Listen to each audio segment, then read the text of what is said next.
games to go. United's top four fate is not in their own hands, so all they can do is win and hope, beginning with Leicester today. Good challenge by Ggmu Hall to win it back for Leicester, and the game's looking a bit stretched now. Dangerous ball in Iheanacho! Diving header, De Gea got a hand on it, couldn't keep it out, and Leicester City strike first at Old Trafford. Kelechi Iheanacho.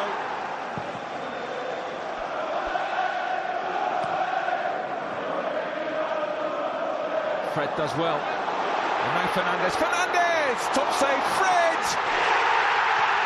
1-1, Fred strikes, United right back in it. Fred again, he's up now to 4 goals for the season.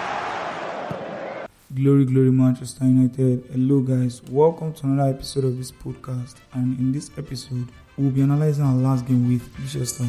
How did you anticipate the game? Well, for me, actually, I had high hopes for the game. Honestly, I actually anticipated a win for us because I was thinking we have nothing to lose kind of a game because we have lost everything that we've had in our hands already this season. Like, except for the fact that we're even trying to lose out of the first slot again this season. And it's getting so weird because the game ended with a draw with Leicester at Old Trafford, and they could have even won the match if not for Fred who got us our equalizer. So you know at the end of the day that we are not actually fighting for a goal, because if your players are fighting for a goal, it's more than obvious. At least it will show in the way they play, their countenance and everything. If you look at the way we play, it's always like there's no improvement whatsoever. Like at the end of the day, they just want to just go and play and get paid. It's not a thing of passion for our footballers, and it's a very sad thing, especially for us, the fans. Like there's nothing to celebrate again kind of this season. It's very weird. Going to the analysis of the game, we had 54% ball possession, they had 46% ball possession. We both had 11 total shots. We had one big chance, they had 2 big chances. There was no big chance missed by us. They had 1 big chance missed. We had 500 accurate passes and they had 417. We had 13 fouls committed, they had 6. We had 4 offsides, they had 1. We had 6 corners, they had 5. We both had 11 total shots. We had 5 shots off target and they had 6 shots off target. We had 5 shots on target and they had 3. We had 1 block shot and they had 2. No shot hit the woodwork. We had 10 shots inside the box and they had 8. We had 1 shot outside the box and they had 3. Honestly, man, I don't even give a fuck about the statistics anymore, because like at the end of the day, they're just doing the playing and they're not scoring. Very bad. We had 582 total passes, they had 495. We had 500 accurate passes, they had 417. We had 252 passes in our own half, they had 215. We had 248 passes in their half, they had 202 passes in our half. We had 32 accurate long balls, they had 19. We had 7 accurate long balls, they had 4. We had 21 throws, they had 15. We had 6 tackles won. Over the passes, we actually passed the ball around well, but we're not actually doing anything with the ball because there was no special movement from anybody. Like nobody's willing to take the right risks, especially risks like rebound. And again, we need players that take shots, because against Leicester we really had a lot of opportunities to take shots, and even if the shot doesn't even if the keeper has to push the shot, there's always a rebound for that kind of thing. Like that's my own mentality towards shot, honestly, because if the shot is not off target, if the shot is on target, it's either the keeper catches the ball or the ball scores, or it's rebounded, and it might be rebounded to one of our players who can tip it in again back into the post. Exactly what happened against Leicester when Fred had to rebound the ball back into the net. So like, why are we not taking that chances of playing shot then?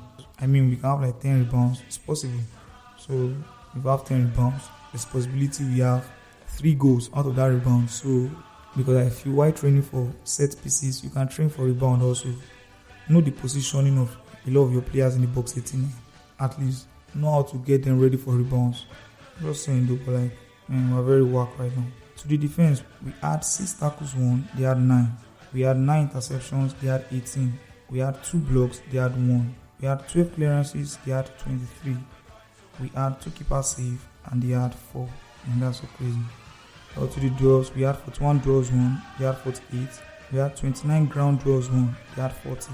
We had 12 aerial duels won, they had 8. We had 13 successful dribbles, they had 12. Honestly, we are doing well playing. We both had 2 yellow cards and there was no red card. We are doing enough playing, but there's less results, honestly. And the player of the match was Fred, followed by Madison, then Bruno Fernandes. The big chances created was by only Madison. The total shot, the highest was Harvey Barnes, followed by Bruno Fernandes, who had 4, Iheanacho 3, Fred had 1, Tillemans, McTominay, Sancho. In the top 10 total shot rating of the game, we had about 6 of our players. To the pass success, we had Harry Maguire with the highest, even though he pisses me off every time with the ball, but he had the highest pass in the game with 67, followed by Varane who had 61, then Fred who had 58. In the top 10 pass success rating of the game, we had about 5 players also, so we honestly are doing good playing. Like, there's no doubt about it. Like, I'm not sure we know how to score. Is there a certain drill? Like, our set pieces are bullshit, everything bullshit. So the successful dribbles, Harvey Barnes was the highest, he had 4, followed by Fred. Oh wow, him and Fred both had 4.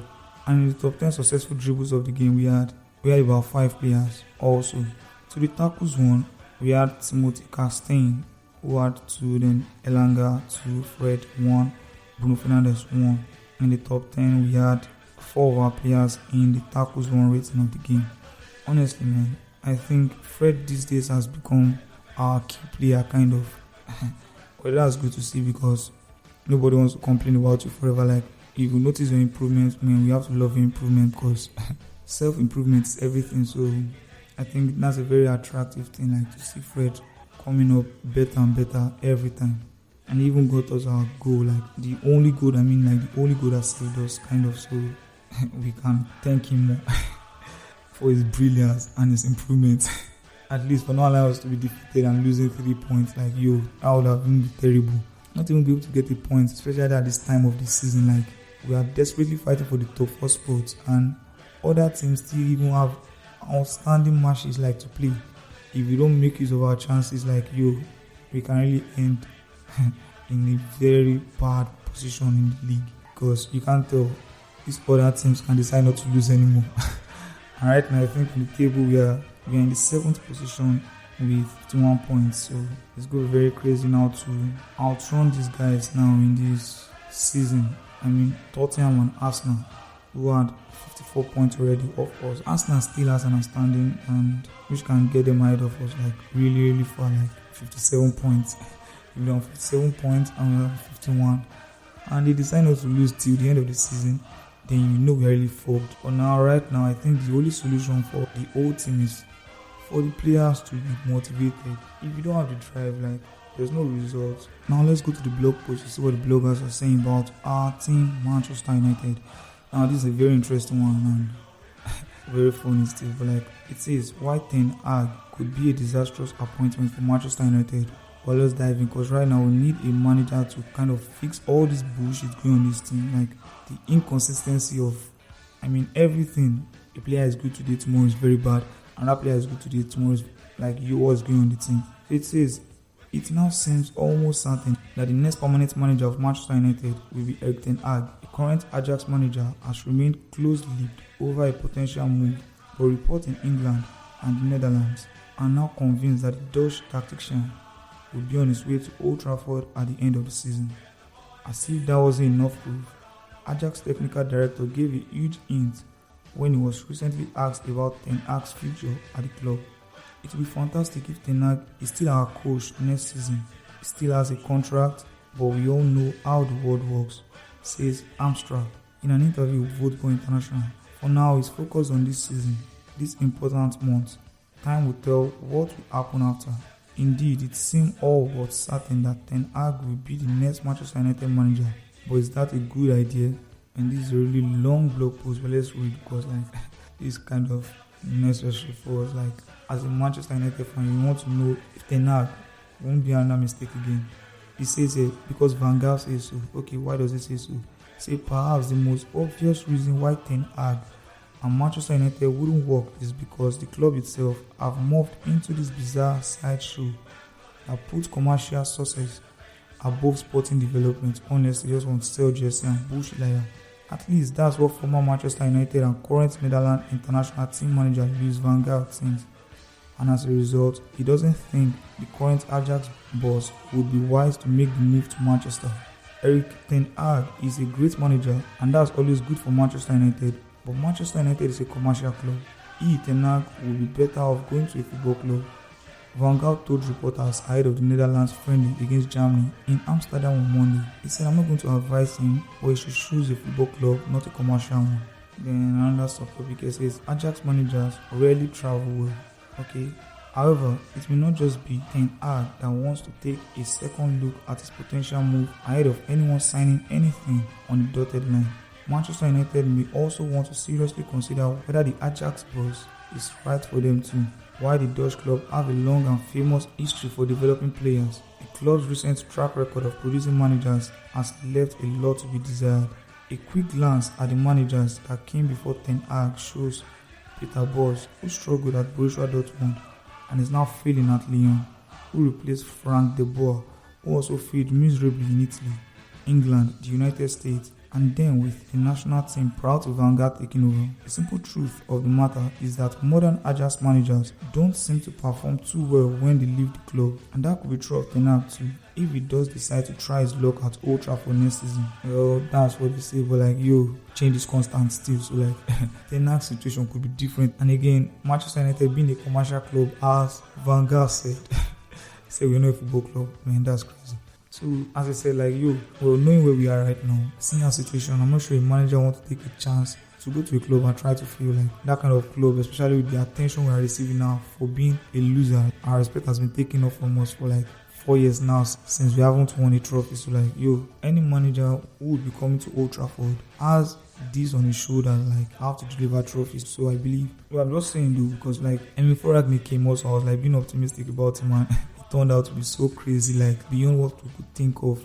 Well, let's wrap this episode with this last blog post, which says Manchester United legend prefer Pochettino to Ten Hag, but they must give Dutchman a chance if hired. There should not be bad blood here. We are looking for a win, a trophy, a glory, and everything. Every manager is an option to get us glory right now, because why can't we just give the man a trial at the end of the day?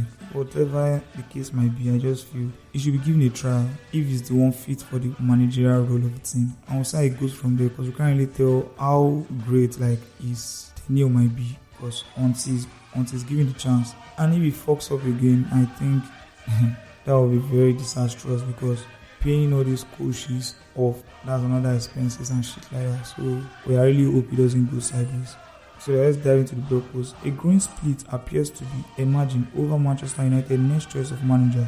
Erik ten Hag is the popular choice of Manchester United supporters. A poll conducted by Gary Neville showed 82% of respondents preferred Ten Hag to Mauricio Pochettino. Honestly, to me, I think Pochettino is cool where he is, wherever he is right now. He should just enjoy his time at PSG. You don't need to bring up someone's having it's not really having hard time kind of, because PSG is a big team and they're in the Farmers League, so it's very easy to win a lot of things there. So I'm not sure that we need that kind of manager right now, because it's not a much competition compared to Netherlands. I think the competition at Netherlands is higher, honestly. I kind of respect their football in Eredivisie. What is it called? Eredivisie, or what? I don't know what it's called. I love their league really compared to Farmers League 1. So in that sense, I would prefer Ten Hag to be our manager. Neville, on his part, had a different view. Writing on Twitter, personally, I would go for Pochettino, because he has coached Tottenham to the final and shit like that. But no, right now, he's at the Farmers League, and we don't need a Farmers League coach in our team. Looking at it from that angle also, just saying, it's not the only one. His former teammate, Nicky Butt, told 442 he wants Pochettino in too. And last night, when Rooney told Sky Sports he also would choose to hire the Argentine. Former United star Paul Scholes told BT Sports he wanted either Conte or Thomas Tuchel, taking a different view while still veering away from Ten Hag. Kind of honestly, man, if I want to pick, I'll kind of pick Conte. If Conte is in this mix, I really love him, because we know he's a very great manager. He has that determination, that drive to win trophies, and especially if he has the asset like you. I'm sure that man can get us a trophy from the asset. United's former star must back Ten Hag if hired. At this point,